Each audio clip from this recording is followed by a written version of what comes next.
My guest today doesn't seem to have enough with six strings, a neck and a body. He basically carries a whole band along with him on his guitar. Born in Russia, but now based in Germany. He's a true guitar wizard. Welcome to this episode, Alex Misko. You can ring the gong now. Hey everyone! Hey Niels, nice to meet you. Not to see you here again in Amsterdam, and it's a pleasure to be at your podcast. Thank you so much. Yeah, we bumped into each other at the Guitar Summit in Mannheim, and we chatted there briefly. How are you doing, Alex? I'm doing well. My first time at the Guitar Heaven in Amsterdam, a really nice exhibition. I'm here with Baton Rouge guitars, and we're just having fun. We just arrived yesterday. Gonna leave tomorrow, unfortunately. Would love to spend a bit more time in Amsterdam, but it is what it is. A bit rainy, a bit dark there outside, but here inside all the friends, and it's nice. I love it here. Hey, we're going to talk about guitars and life. Amazing. Yeah, I just mentioned born in Russia, but how many years have you been living in Germany now? Well, not that many. So I moved to Germany last year in 2023. Okay. But to me, I don't feel like I moved there like last year, because I've been traveling and touring since I was like 17 or 18 when I was still living in Russia, and I was touring quite a lot, especially before COVID. I mean, we all did better before COVID than now. Yeah. So there was a lot of concerts, and Germany was my first country where I played like outside my homeland in 2017. And that was my first travel. So Germany is actually that was Guitar Summit. That was my first trip to anywhere outside Russia. I got an invitation from people from Guitar Summit. That was the very first Guitar Summit that they arranged. That was nothing before. And in 2017, I got invited. And since then, I've been touring so much in Germany. So traveling back and forth. So I was traveling to Germany, to like America, to Asia, and always going back home. And I don't know, throughout the time, I developed very strong connection I found a lot of friends in Germany. So when I moved to here, to Germany, it didn't feel like it's something new to me. It's like, okay, now I can finally settle down. Now I don't have to, because that's the best feeling is when you move, because it was, especially, we can talk about it later, how hard it was, because I had to leave because of the mobilization danger and because of all the war things that Russia started. Yeah, because I did a 1+1 in my head. I thought it must have something to do with that as well. Yeah, of course. And the thing is, when I moved, when I finally managed to find a place to stay in Germany, not only the place, but the visas and all the paperwork is crazy. It took like 2 years just to get the right visas and papers. And it was just so nice to feel that this place where I live now, it's like, it's not a hotel room, it's not Airbnb where I have to put all my things, and I know that, okay, I might stay here for a week or two, and then I need to pack everything until all the shelves are super empty and to go to another part of the world. And so I always felt unwelcomed, especially because of the visa things, not because of the people, because of the visas. Because it's not that easy to move. I mean, they don't want you to stay for too long. And I always had these visas where your time is limited, no matter where you go. So Turkey, I don't know, Asia, Germany, America, they don't want you to stay for too long. Even if you don't do anything bad, even if you want to work there or live there and you want to bring good to people, it's really hard, paperwork wise. And that's why, I felt after so much traveling, especially because of the war, I felt a bit unwelcomed. But then finally I could stay, and I'm like, wow, that's my new home. Hey, let's talk a little bit about your hometown. I have to look it up how I pronounce it actually. Krasnodar. Krasnodar. Yeah. What kind of place is that? It's a relatively big city, but tell me. It's a really good city to live. I'm actually very lucky to be born there, thanks to my parents. It's in the very southern part of Russia. So when we speak about Russia, probably people know where Moscow and St. Petersburg are. They are all the way up, kind of in the northern part. And if you are in Moscow, and if you take 25-hour bus ride all the way down, you're going to end up in Krasnodar. So all the way down, just a straight line like this. So it means that I'm in the very south, in the deep south. And it's like, there's barely any snow. There's plus 45 degrees in summer, kind of like in Beijing in a way. And it's like, it's not it's not your typical Russia that you can think of, like with snow and bears and stuff. It's like, it's a very modern, very well developed city. And also it's crazy hot there. It's like, it's almost summer the whole year long. And moreover, there's a good airport. It's kind of a wealthy city because all this kind of western part of Russia is nicely developed. There's a lot of money. There's a lot of people, and everything that goes to the eastern side, it's that then things get progressively worse and worse and worse. So I got lucky that I was born there, that I could travel easily from my hometown to all around the world. And I felt really good because like, okay, you live in Russia, everything is good, the airport is close, and I travel to anywhere and I always go back home. But then, well, the war started, Russia started the war against the Ukraine, and well, I had to leave. But how was the music scene there? Because you started out as a classical guitar player, right? And you recently released an album with people from the same city. That's true, right? So you're still in touch with them. Can you tell me something about how you developed there as a player, as a young player? Well, I really appreciate you mentioning that album that we released. Thank you for taking your time to listen. I'm really proud of it. And so the music scene was nothing much really, because like what we do in general, this kind of weird guitar modern style, is like it's not super popular, and you have to promote it yourself. You have to play and play and play. And I started indeed as a classical guitarist, but I was just a shy person, shy schoolboy. I was like 16 or 15, and I was just going to this private classical lessons for a few years. I'm really grateful to my teacher, because my teacher managed to give me all the fundamentals, like how to sit, how to hold your hands, how to feel that if there's any pain happening or something. Of course, I still had to learn, like have to study myself for 10 more years afterwards and improve and refine my things. But he managed to give me the basics so I could learn further by myself as autodidact. Yeah. And the thing is, then it was nothing much. So I was just doing this classical stuff after my school. I was never really interested in that. Then I learned about fingerstyle on the internet. Then I started to learn fingerstyle like crazy. Then in a couple of years, I realized that, okay, I learned everything from the internet, just checking how other people do it. Like my biggest inspirations, like Don Ross, Mike Dawes, John Gom, Preston Reed, Thomas Leeb, and others. And I was thinking, okay, what if I upload some videos on the internet? And nothing happened. So I uploaded some videos and I recorded them on a very cheap photo camera, not even the video camera. Those videos are still on my channel, and nothing happened. And then I was just played a few concerts at school. I was always shy. I didn't know what to do with that. I was thinking, okay, well, I just kind of gonna get a education, gonna get a normal job. I didn't have any plan. Yeah. What kind of direction were you thinking? Well, when I was finishing the school, we were thinking, and this is also something that's not cool. I think if I could pursue music better, because there was two options. I could try to go to music school and to pass the exams there. Like it's called, it's possible to do when you learn everything by yourself, and then you just go there, you pass the exams, and you can get the paper, and then you can go to conservatory if you want to. Yeah. So you don't have to spend 4 more years at music school if you already know something by yourself.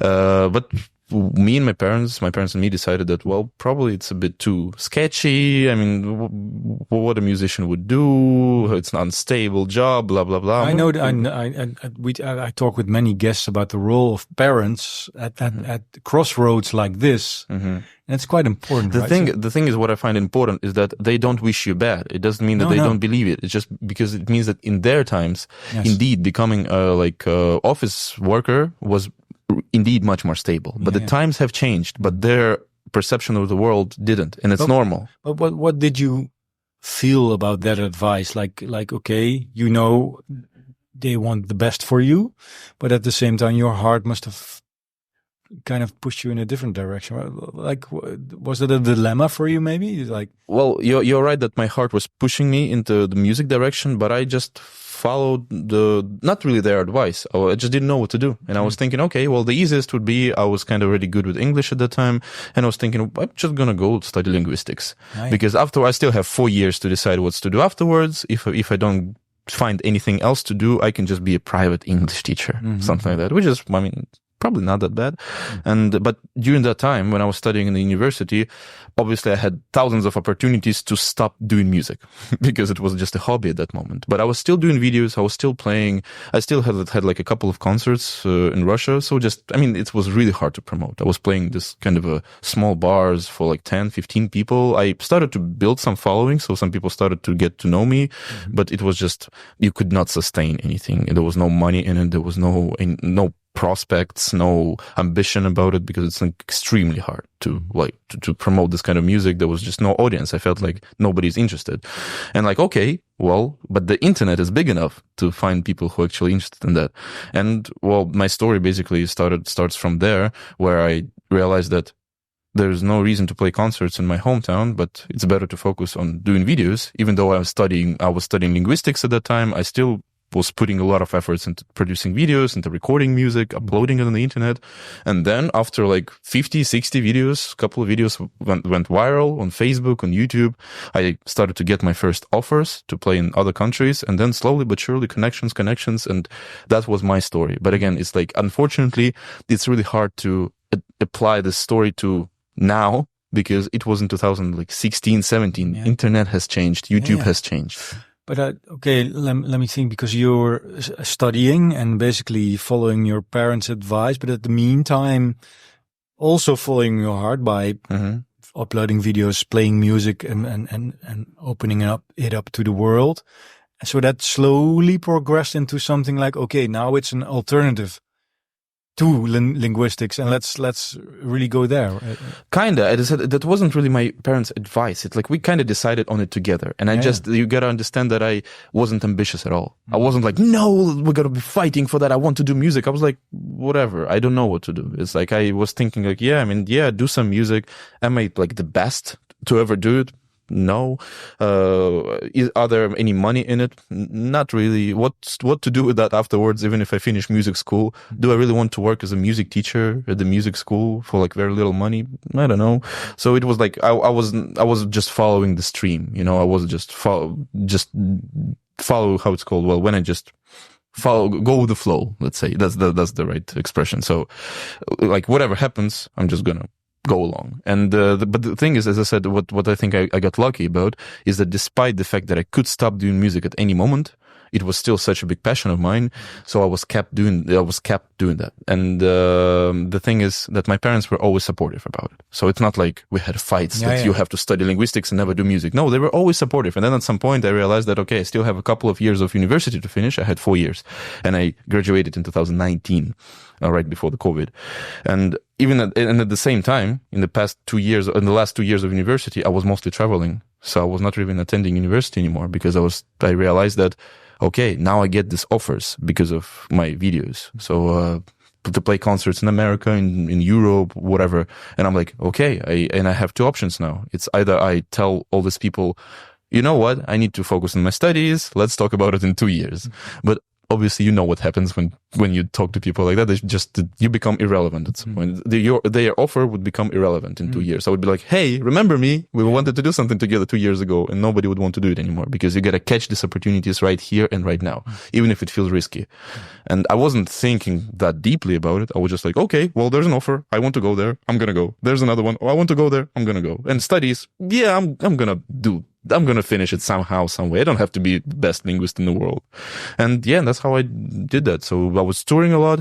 At the same time, when I was getting back home, I was trying to catch up with the university, like at least trying to do something there.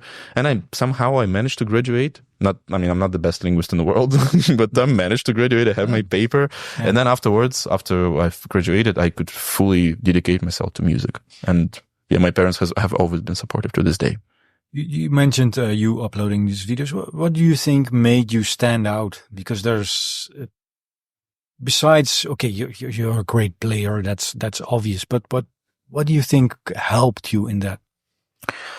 Well, it's hard to say, because it's hard to see it's hard to realize what other people see in me, like how their perception, because I know how I see myself, how I perceive myself, like how I'm being like super picky and perfectionist about things and things like that. But I think in general, it was just a new face at the time, which is very nice to have. Like sometimes it's just nice to be a new face in the community, somebody who's young, somebody who's hardworking, passionate. And there was a lot of pretty technical things that I was doing. So I think technically it was impressive at that moment of time, 2016, 17. I play much simpler music now but back then it was really all about like, oh, so many things at the same time. Like it was not fun to play. Like I hated playing that. I mean, I realized that later that when you go on stage and it's too hard to play, it's not fun at all. So now. So how important is that fun factor? Because you can think, okay, what can I do technically to make something more interesting? But there must be a turning point, right? Like, oh, now it's not fun anymore. Well, I think there should be a balance, because you might go too deep into the direction of everything should be fun, but then okay, let's play punk rock, just a couple of power chords, and that's it. Well, that actually works. I mean, there's a much bigger interest and much bigger scene for punk rock than for fingerstyle, because it works. It's simple, but it's catchy. It's good music, and it doesn't matter if it's technical or not. If it's a good music, I think this is something important to keep in mind. The good music doesn't have to be super technical or even like. Yeah, super technical. But another thing is that it should be fun to play, but at the same time, it should be still pushing your boundaries in a way and pushing your limits.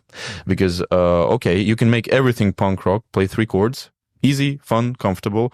But if you want to push yourself a little bit, okay, I can add this, I can add that, I can do this, I can do that, I can do this, and then at some point you realize that you're starting to add too much. So it's not fun anymore when it becomes overly complicated. And I think, well, what I do on stage, you want to move, you want to make eye contact with the people, you want to make sure you still press the right pedals at the right time with your feet, and there's so much work to do, and you still want to make it fun. You don't want to look like you're just struggling. But is it just the moment on which you think, oh, now I'm playing live and I'm actually thinking a lot? Is that the moment where you think, oh, that's when it's not fun anymore? Yeah, I mean, I noticed that, well, my music requires a lot of focus. Like, you can just name a few things.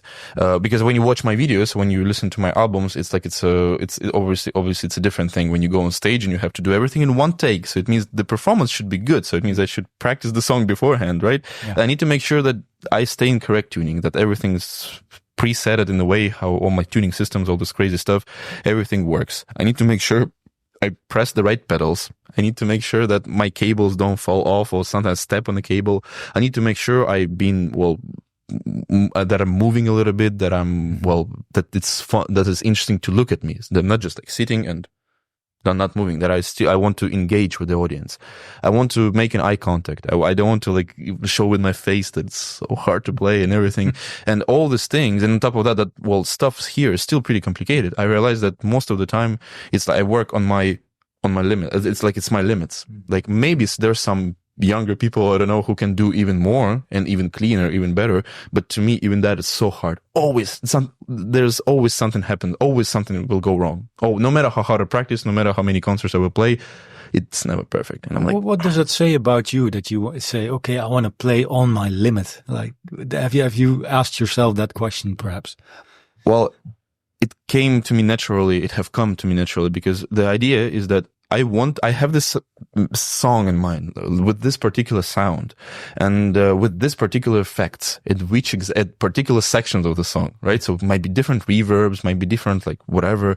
And I have this super clear vision of how it should sound and how I think people should hear it. And then everything else is just about this. If I have to do the dance on the pedals to make it more expressive, I would have to do it. And that would be pushing my limits. But I realized that if I wouldn't do this dance, then the song would be lacking something. It wouldn't be as expressive. Like if this kind of approach, you know, like I'm trying to serve the song. If the song is so complicated that to make it convincing. Convincing is a good word. So it should be convincing. So people should be like, okay, I hear what he wants to say. I hear what he has in mind. And everything else, all the technique around it should be supporting this song idea. It sounds very pretentious. A lot of musicians say that, this is not about the technique, it's about the music, But the thing is like, and I don't want to sound like that. I don't want to sound like, I don't care about technique. It should be the song. Song is beautiful. It's all about you. Play 3 notes musically. It's going to be so much better than 20 notes. But yeah, I'm doing technical things. I'm enjoying the technique. But I'm trying to keep in mind that, okay, you have all these tools now on my guitar and I still want to compose catchy songs, catchy riffs. That's the only thing. It's kind of a little bridge to the title of this of this series, 60 Scales and the Truth, because you have the saying 3 chords and the truth. That's the old saying, but these are guys I'm talking to. They have their 60 scales and the truth, and they want to reach that truth as well, basically, right? And hey, you mentioned in the beginning of this conversation, you moving to Germany. I want to go back to that because obviously that must have not been easy, right? Must have been a stressful time too. And have you left family behind there, or did the rest of your family also go here to Europe? Well, Western Europe, I mean. Sorry. Well, I left just by myself because my parents are. Well, there's something about the older generation that they don't want to travel, they don't want to take any risks anymore, and they also have very sketchy position about the war. They're not super anti-war. Most of the older people, they either pro-war because of the propaganda, because of the television and everything, or they kind of in between because they don't want their psyche to break. And it means that if you, can you just imagine, you watch television, you hear this stuff around you everywhere that, something is good and something is bad. And then your child comes to you and says that, no, it's vice versa. And because of that, I want to leave the country. And the whole world starts to break. And to protect the psyche, they just decide not to talk about it. Like this problem doesn't exist anymore. So this is kind of a way how a lot of people react. Because to change the whole point of view would be too painful. It would be too much of a stress. It would be too much of a crisis. If at some point they would be just like, so actually it's Russia started the war. It's Russia who is like a villain, let's say, in this story. Like I think, for example, I believe that they started the war and they put the whole country into a shitty situation, and to say nothing about Ukraine. But that must have been, okay, you have the meta story of the whole, what's going on, but on a personal level, it's much smaller than this, right? Of that course. Must have been on a personal level. It just the fact is that we don't talk about war. We just talk about each other because we miss each other. Like I call my family every day. I call my mom every day. It's not like we're super close. It's not like she's my best friend, but she's just really happy if I talk to her for 1 minute, just saying that, okay, hey mom, like I did this and that. It's all good. Like I'm alive. I'm safe. It's all nice. And because it's been already like almost 2 years since they haven't seen me. I mean, in person. Of course, we're always on the phone, and it's not only about family. It's like the family has to stay there because they still, I mean, they're pretty old. They're already retired. They all both in their almost 70s already. And, because I'm a late child. And, that's another reason why they don't want to travel anymore, because it's, when you're 66 or 67 already, they feel pretty comfortable there. And, I have my grandmother that they should be taken care of. And I have my friends, because there's a lot of friends, like the people that you mentioned I was doing my latest album with, and we recorded everything way before the war. Just only now we released it, because it was the moment when I was still staying in Krasnodar, in my hometown, and we did that.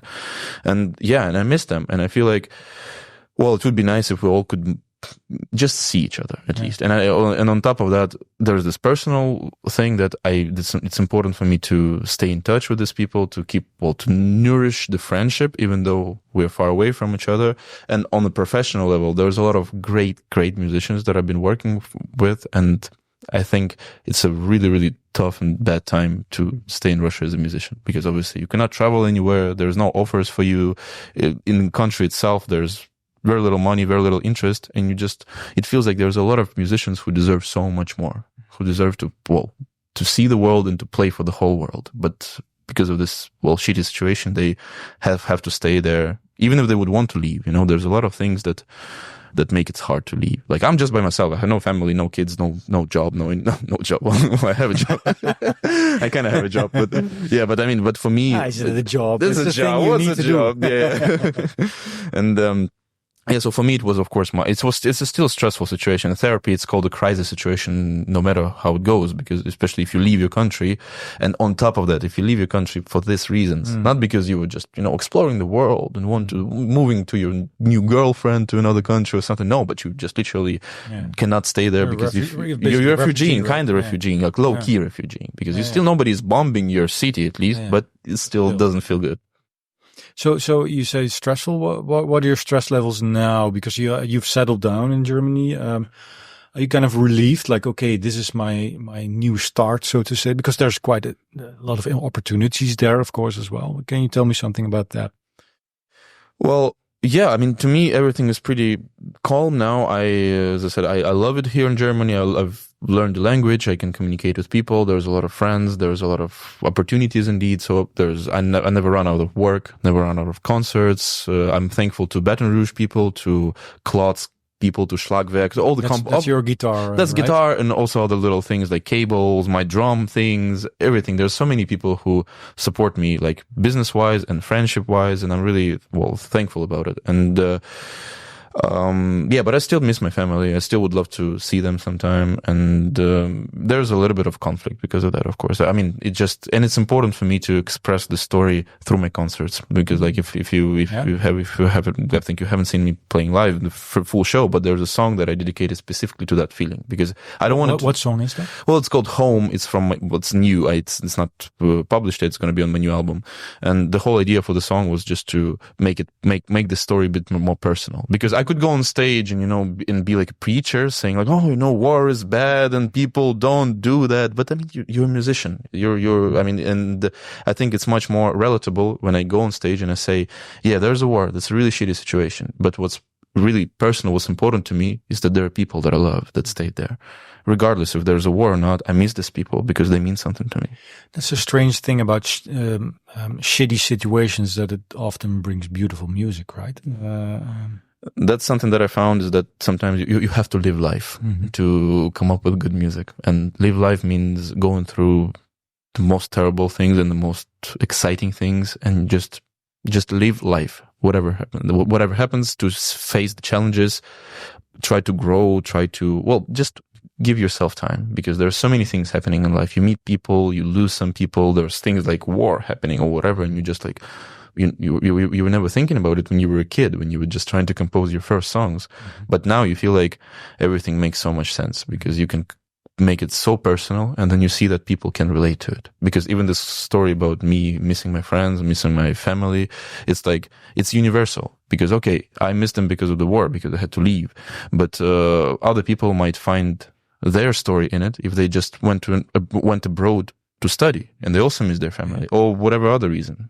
So we all can get connected through this, macrocosm. So Home is the name of the song. Right? When you're going to release it, you already know that? Oh, it's going to be on my next album. Like all the songs that I play live now, they're new. I composed like 15 new songs that I play on every concert. I'm really proud of each of them. Most of them have really personal stories behind them, and I'm gonna slowly start recording everything in December. So hopefully by the end of the next year, it's gonna be out. Can you tell me something about the way you're developing as a songwriter? Because obviously you played arrangements of songs that already exist, right? Are you gravitating more towards writing your own stuff in the future? Because you've already did that, of course, but is that what you're going to do more? Well, that's a good question, because, and I'm thankful, appreciate that you will know that I've been composing a lot of music. And to me, that was the very reason I started doing, music in general. I started playing guitar because I got inspired from all these people, as I mentioned, Don Ross, Andy McKee, John Gum. All these guys do original music, and they always been playing original music, traveling with original music. They didn't need to do covers.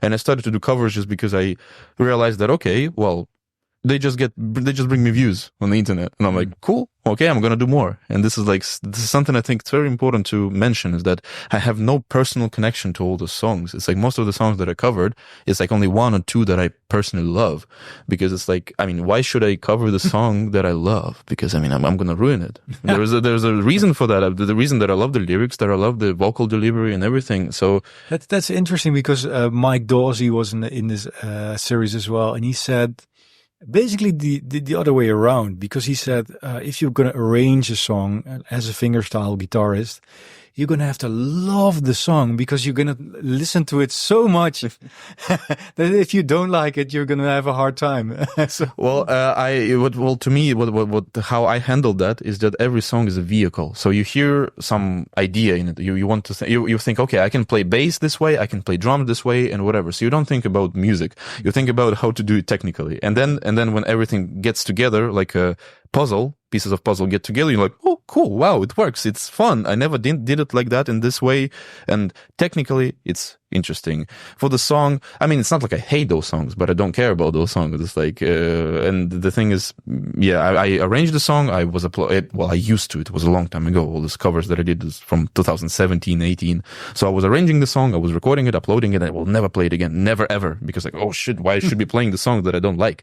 But they were bringing me views, and the whole strategy was that people who, check my covers, some of them would want to learn more about me and gravitate to my original music, because my original music has always been there. So you basically pull them in. Yeah, but nowadays it's the strategy. I mean, everything works differently. Covers don't bring views anymore. Original music don't bring views anymore. You nowadays you can do anything, which is even better. So I just do full. Like, I don't even do covers anymore, because nowadays it doesn't matter. If I do a cover, probably it's going to get the same amount of views as my original. And the whole strategy was that, why would you want to, like, you want to do only popular songs? Because if you do a song that's a bit less popular than super popular, than Jay-Z popular, then why wouldn't you just do an original song then? Because, and to me, we were talking about it with Mike, because I was asking him about his new album. Like, look, like there's, like 5 covers and like 5 original songs, but you never play this original songs live anyways. Like, I mean, why? It's like, and he said something that struck me, is that people who come to the shows, they don't count like how many covers, how many originals you play and everything. They just want to have fun. So for people, eventually, it doesn't matter what you play. It just should be, they go there to get some emotions. And it doesn't matter if there would be covers or originals. But to me, this dichotomy, this difference between originals and covers is so big, because I hate covers, because I was doing that as a commercial strategy, and I always was rooting for my original music. I came to Fingerstyle just because of the original music. So to me, it means so much if you compose a new album and then there's like 10 original songs and 5 covers, and you go on stage and you don't play these original songs, you just play these covers, then you're not proud of them. Why did you compose them if you don't want to bring it to the world? Because the world... It surprised me that you say like, okay, I kind of hate these covers. Like, was there any moment that you realize, okay, I'm gonna flow in a different direction? Like, not anymore.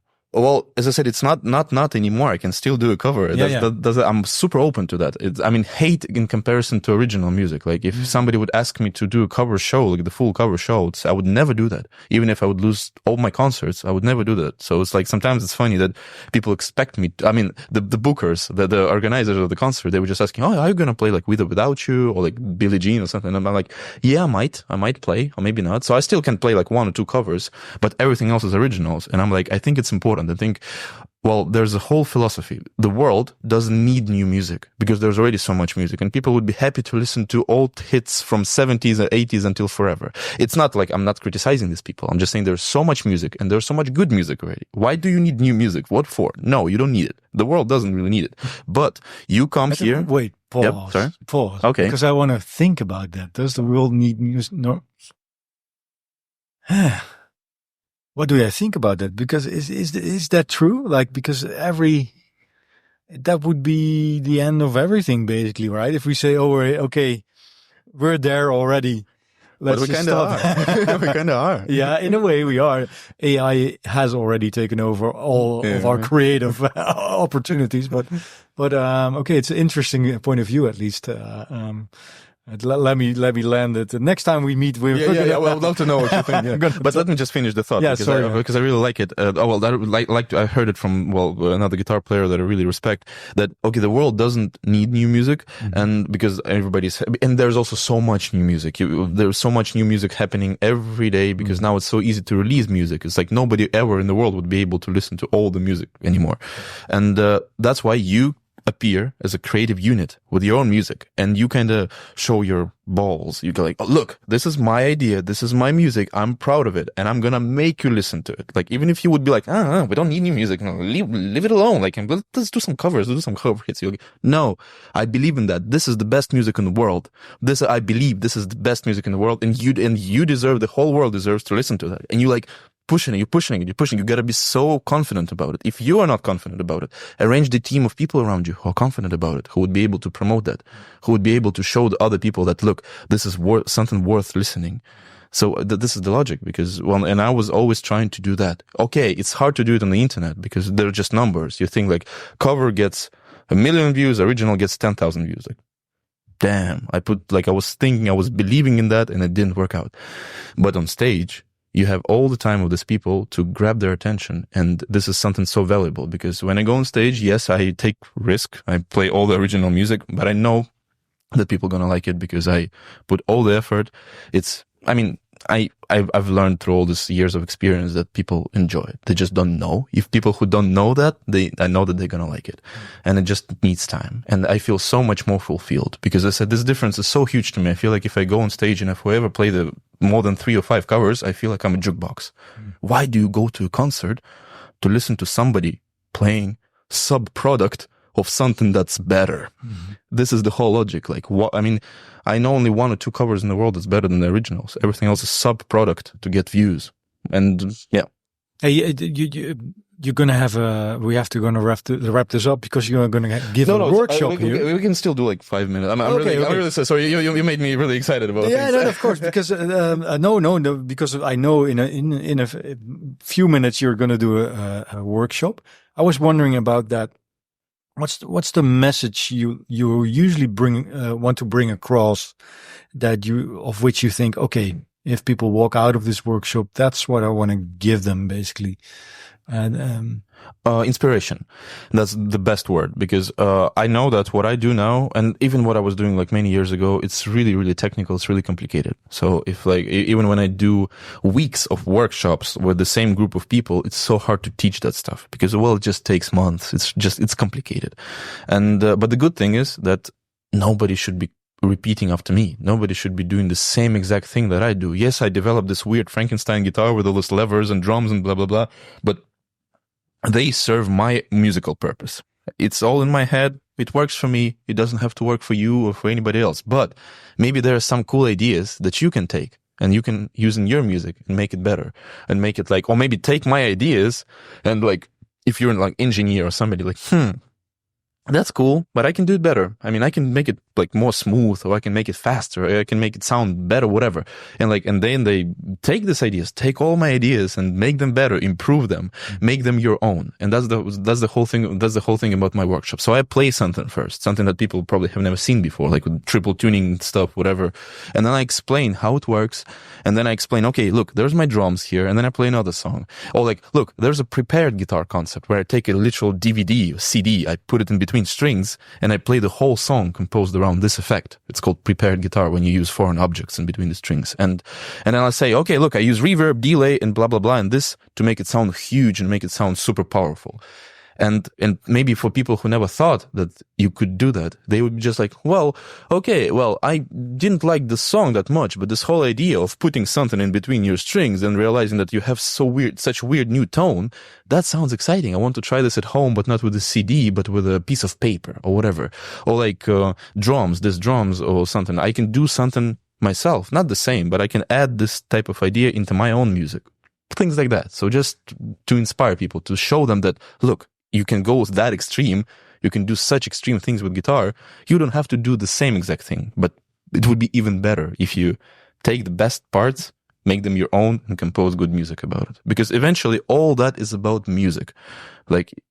Just do whatever, but don't talk about guitar too much. Don't talk about pedals too much. Don't talk about wood too much.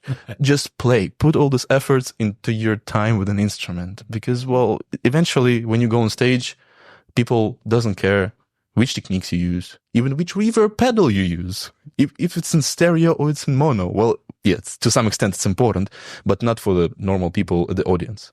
If your music sucks, if your technique sucks, if you haven't practiced with a metronome, then it doesn't matter which pedals you use, and whether it's cedar top or spruce top, or whether it's guitar is 10,000 euro, relic, vintage, Fender, whatever. It's not going to be good. So, yeah. I'm looking forward, man, to the workshop. This was a prequel to the workshop, some sort of. Promotion. Yes. Thanks so much for your time, Alex Misko, and also listeners. Thank you for listening. Thank you so much, Niels. Great pleasure. And we continue next time, I guess. Okay.